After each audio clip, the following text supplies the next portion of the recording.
রাহেল 11 বছর ধরে একটি সন্তানের জন্য অপেক্ষায় প্রহর গুনছে।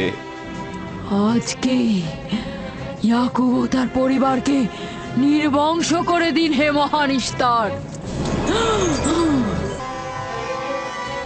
এই গভীর রাতে নূর কোথা থেকে এলো? তার মানে রাহেলের সন্তান সুস্থভাবেই পৃথিবীতে জন্মালো। বুঝতে দিব না। ফায়েকে তোমার সেই অঙ্গীকার বাস্তবায়ন করবে। ইয়াকুব নবীকে চেনেন? পয়গম্বর ইসহাকের পুত্র সে। রাহেল, কোনো খবর আছে? তোমার পিতা ইসহাক নবী অনন্তের পথে যাত্রা করেছেন। যেহেতু তার সন্তান সংখ্যা আমার চেয়ে কম, ইয়াকুবের ভালোবাসাও তার প্রতি আমার চাইতে কম।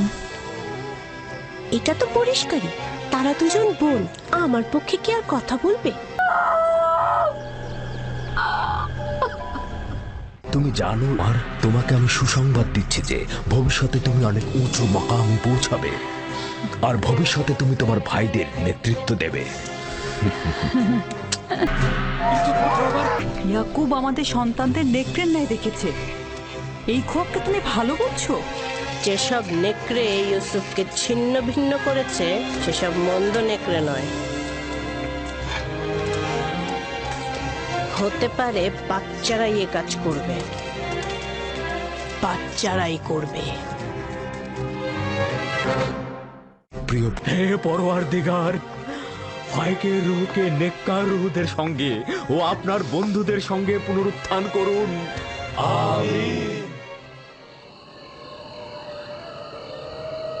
আব্বাজান ওই শিশুটিকে চিনতে পারেনি? বললেন তো চিনতে পারেনি, কিন্তু বোঝাই তো যাচ্ছে সেই ইউসুফ ছিল। তাছাড়া অর্ধরাতে উঠে এত আদরের কি ছিল? যদি ওই শিশুটি ইউসুফই হয় তাহলে নেকড়ে আমার ভাইরাই ছিল। অনেক হাসি পাচ্ছে তাই না, যে তোমাদের পিতা তোমাদেরকে নেকড়ের ন্যায় দেখ হবে না। অন্ধকার আমাদের কুৎসিত চেহারাটাকে ঢেকে রাখবে, আর অন্ধকারের মধ্যে আব্বাজানের আহাজারি আমাকে দেখতে হবে না।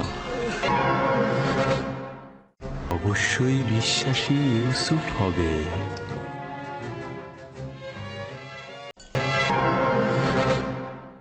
অন্ধকার আমাদের কুৎসিত চেহারাটাকে ঢেকে রাখবে, আর অন্ধকারের মধ্যে আব্বাজানের আহাজারি আমাকে দেখতে হবে না।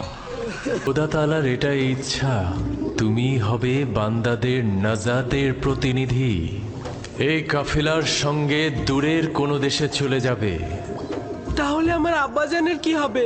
আমি তো তাকে ভালোবাসি। তিনি অবশ্যই তোমার বিচ্ছেদে ধৈর্য ধারণ করবে, এটাই পরবর্তীকারের ইচ্ছা। আর কাফেলাদের কাছে তোমার ঠিকানা গোপন রাখবে। পারতপক্ষে তাদের প্রশ্নের খুব কম উত্তর দেবে। কিন্তু আমার পিতা তো আমার বিচ্ছেদ সহ্য করতে পারবে না। বিচ্ছেদের শোক তো মৃত্যুর শোকের চাইতেও উত্তম। যদি পিতার কাছে ফিরে যাও, তোমার ভাইরা তোমাকে হত্যা করবে। সুতরাং নীরব থাকো, পরওয়ারদিগারের ইচ্ছার মূল। না জানি আমার ইউসুফ কোথায় আছে, কোন বিপদে আছে। আমি তোমার কাছে ইউসুফকে অর্পণ করেছিলাম। তুমি না থাকলে আমি ইউসুফকে মরুভূমিতে পাঠাতাম না। এই ব্যথা আমাকে কতল করেছে। আমাকে নাজাত দাও। তুমি কি করলে? আপনি চিন্তিত হবেন না। লক্ষ্য রেখে ওর দিকে। কাফেলাদের কাছে তোমার ঠিকানা গোপন রাখবে। পারতপক্ষে তাদের প্রশ্নের খুব কম উত্তর দেবে। কিন্তু আমার পিতা তো আমার বিচ্ছেদ সহ্য করতে পারবে না। বিচ্ছেদের শোক তো মৃত্যুর শোকের চাইতেও উত্তম। যদি পিতার কাছে ফিরে যাও, তোমার ভাইরা তোমাকে হত্যা করবে। আমাকে নাজাত দাও। তুমি কি করলে? তাকে সবখানে হাজির দেখেছো, তাকে সব কর্মে শক্তিশালী জানো। তোমার দৃষ্টিতে সে সকলের আশ্রয়দাতা, উত্তরদাতা। নিজের খোদাকে তুমি দুর্বল ও অক্ষম আখ্যায়িত করেছো। এগুলোই ঈমান। এই গোলামটার মূল্য কত? 1010 দেবন দেবো আমি। 1020 দেবন দেবো আমি। 2000 দেবন? আমি দ্বিগুণ বলছি। তার মানে তো 3000। কিন্তু তা তো কেবল বাহ্যিক দৃষ্টিতে সীমাবদ্ধ। জনাব ফালেক, এই দাঁড়াও! তোমরা কারা? কোথা থেকে এসেছো? মালেক ইবনে জার, বাবেল থেকে। কত বড় নদী! এটা কি নীল নদ? এটা ছোট নীল, নীলেরই একটা শাখা। নীলের ওই পাশটা। কি হয়েছে? কেন ঘুমাচ্ছেন না? আমার ভয় লাগছে তুমি পালিয়ে যাবে। আমার খোদা তোমার খোদার থেকে দুর্বল আর অক্ষম।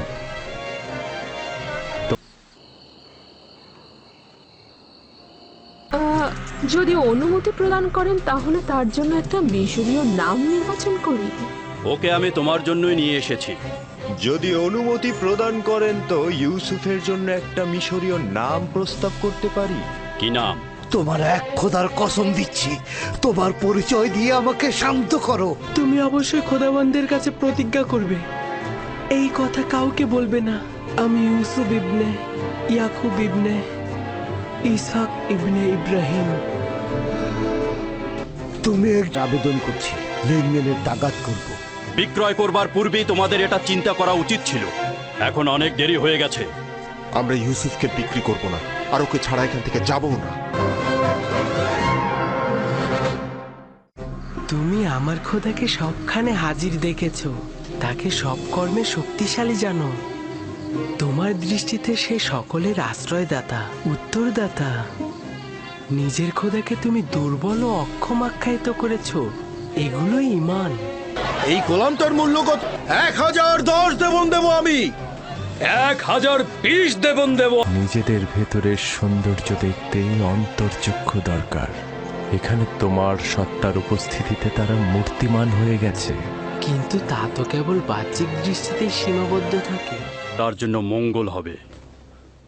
সম্মান প্রদর্শনের এই ভঙ্গি